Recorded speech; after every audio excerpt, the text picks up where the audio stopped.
नमस्कार दोस्तों, स्वागत है आप सभी को आपके अपने YouTube चैनल मैथ चॉइस 2.0 पर। दोस्तों मैं हूं आदेश कुमार।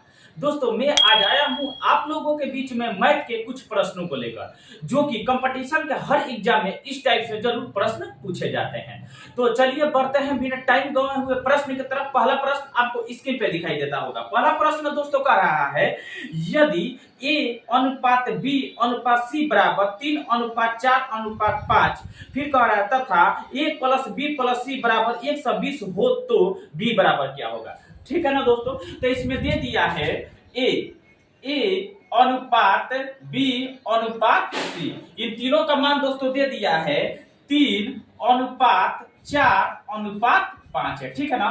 फिर प्रश्न में कह रहा है कि A plus B plus C बराबर 120। ठीक है ना दोस्तों, यानी A plus B plus C बराबर 120, यानी total A plus B plus C का यानी टोटल इनका योग दे दिया है 120 ABC का। ठीक है ना दोस्तों। अनुपात में दिया है 3 अनुपात 4 अनुपात 5 है। तो दोस्तों हम पहले देख लेंगे, ये तो टोटल योग है, तो हम देखेंगे अनुपात में ABC का योग कितना हो रहा है। ठीक है ना दोस्तों, तो हम देखेंगे, जोड़ेंगे तीनों को, 3 और 4 7 और 7 5 12, यानी अनुपात में 12 योग हो रहा है ABC का, जबकि रियल में दिया है 120। ये दोनों ABC का योग हुआ, इसलिए इसको कर दिया आपस में बराबर। ठीक है ना दोस्तों, तो हम देखेंगे अनुपात 12 का मान 120 है, तो अनुपात 1 का मान कितना होगा। तो हम क्या करेंगे, 120 में 12 से भाग लगाएंगे, तो 12 दहा का 120, यानी अनुपात 1 का मान दोस्तों कितना होगा, 10 होगा। ठीक है ना। हमसे प्रश्न में लास्ट में कहना कि B बराबर क्या होगा, तो हम देखेंगे B का मान अनुपात में 4 है, जबकि अनुपात 1 का मान आया है 10, तो 10 हम क्या करेंगे, गुना कर देंगे। ठीक है ना, तो हम गुना किए, 4 दहिया 40। ठीक है ना दोस्तों, यानी B बराबर कितना होगा, 40 होगा। ठीक है ना, यानी ऑप्शन बी इस प्रश्न का सही उत्तर होगा। तो अब चलिए दूसरे प्रश्न को देखते हैं। दूसरा प्रश्न दोस्तों कह रहा है कि दो संख्याओं का महत्तम समापवर्तक 21 है। ठीक है ना, और उनका लघुत्तम समापवर्तक 840 है। यदि इनमें से एक संख्या 49 है तो दूसरी संख्या क्या होगी। दोस्तों दूसरी संख्या पूछा है। ठीक है ना दोस्तों, तो हम लिखेंगे दूसरी संख्या बराबर होता है दोस्तों, दूसरी संख्या बराबर होता है एलसीएम गुणे एचसीएफ बट्टा पहली संख्या होता है। ठीक है ना दोस्तों, पहली संख्या होता है। ठीक है ना दोस्तों, दूसरी संख्या बराबर, इसमें दूसरी संख्या पूछा है, तो अब दूसरी संख्या बराबर होता है एलसीएम गुणे एचसीएफ बट्टा पहली संख्या। ठीक है ना दोस्तों, तो हम देख लेंगे एलसीएम कितना है, तो एलसीएम इस प्रश्न में दिया है 840। ठीक है ना दोस्तों, 840 एलसीएम है, फिर गुना है तो गुना देंगे।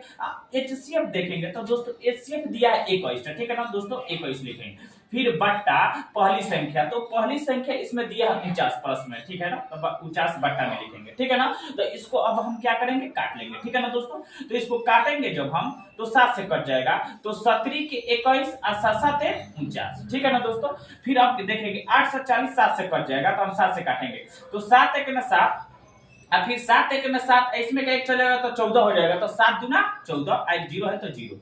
अब क्या करेंगे दोस्तों, 120 में 3 से गुना कर देंगे। ठीक है ना दोस्तों, तो 3 में 0 से गुना करेंगे तो 0 होगा, 3 में 2 से गुना करेंगे तो 3 दूना 6, और 3 में 1 से गुना करेंगे तो 3 एक में 3, यानी 360 होगा। तो ठीक है ना दोस्तों, तो यानी दूसरी संख्या दोस्तों होगी 360, यानी ऑप्शन ए इस प्रश्न का सही उत्तर होगा। तो अब चलिए तीसरे प्रश्न को। तीसरा प्रश्न दोस्तों कह रहा है कि चॉकलेट के एक पैकेट को 3 दोस्तों अमर, अकबर और एंथनी के बीच क्रमशः 3 अनुपात 4 अनुपात 5 में बांटा जाता है। ठीक है ना दोस्तों, यदि अकबर को अमर से 50 चॉकलेट ज्यादा मिलती है तो एंथनी को कितनी चॉकलेट मिलती है। दोस्तों चॉकलेट के यानी एक पैकेट के 3 दोस्तों में अमर, अकबर और एंथनी के बीच क्रमशः 3 अनुपात 4 अनुपात 5 में बांटा जाता है। तो हम पहले तीनों दोस्त का नाम लिख देंगे। ठीक है ना, अमर, क्या लिखेंगे, अमर अनुपात अकबर, फिर अनुपात एंथनी। ठीक है ना दोस्तों, एंथनी, तीनों को कितना का अनुपात में बांटा जाता है चॉकलेट, 3 अनुपात 4 अनुपात 5 के अनुपात में बांटा जाता है, ठीक है ना।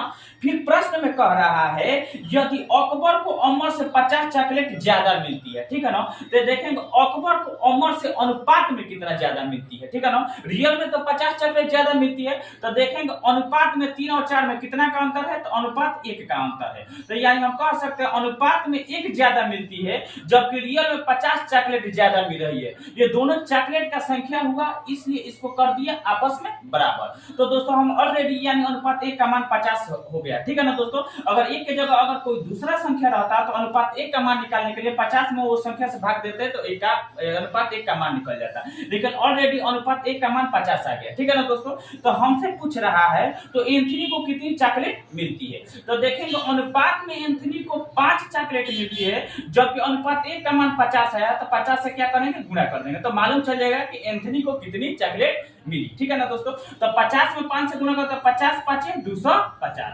तो दोस्तों हम कह सकते हैं एंथनी की चॉकलेट यानी चॉकलेट कितना मिलती है, तो 250 मिलती है, यानी ऑप्शन ए इस प्रश्न का सही उत्तर हुआ। तो अब चलिए चौथे प्रश्न को देखते हैं। चौथा प्रश्न दोस्तों कह रहा है कि दो संख्याओं का अनुपात 4:7 है, प्रत्येक संख्या में 5 जोड़ने पर नई संख्या का अनुपात 3:5 हो जाता है, तो इनमें से बड़ी संख्या कौन सी है। बड़ी संख्या पूछा है दोस्तों, 200 संख्या मान लेंगे हम पहले, ठीक है ना दोस्तों। दो संख्या का अनुपात दे दिया है 4:7 है, तो 200 संख्या मान लेंगे, पहला संख्या अनुपात दूसरी संख्या, ठीक है ना। ये दो संख्या का अनुपात दोस्तों दे दिया है 4:7 है, तो लिखेंगे 4:7, ठीक है ना दोस्तों। फिर कह रहा है कि प्रत्येक संख्या 5 जोड़ने पर नई संख्या का अनुपात 3:5 हो जाता है, यानी प्रत्येक में 5 जोड़ने पर, ठीक है ना। तो इसमें हम दोस्तों 1 से सटा देंगे, 1 सटाने से इसमें कोई दोस्तों दिक्कत नहीं है, क्योंकि अनुपात का मतलब बट्टा होता है, तो बट्टा में लिखेंगे तो 1 से x क्या हो जाएगा, कट जाएगा, ठीक है ना दोस्तों। इसीलिए हम क्या किए, इसमें 1 से सटा दिए, ठीक है ना दोस्तों। तो फिर हम इसको क्या, अनुपात का मतलब बट्टा होता है, तो इसको पहले हम बट्टा में लिख देते हैं 4x/7x, ठीक है ना दोस्तों, 7x। फिर कह रहा है कि प्रत्येक में 5 जोड़ने पर नई संख्या का अनुपात 3:5 हो जाता है, यानी प्रत्येक में 5 जोड़ने पर नई संख्या का अनुपात दोस्तों, नई संख्या का अनुपात 3:5 हो जाता है। तो अनुपात मतलब बट्टा होता है, तो बराबर में लिख देंगे 3/5, ठीक है ना दोस्तों। अब क्या करेंगे, अब तिरछा तिरछी गुणा कर देंगे, ठीक है ना दोस्तों।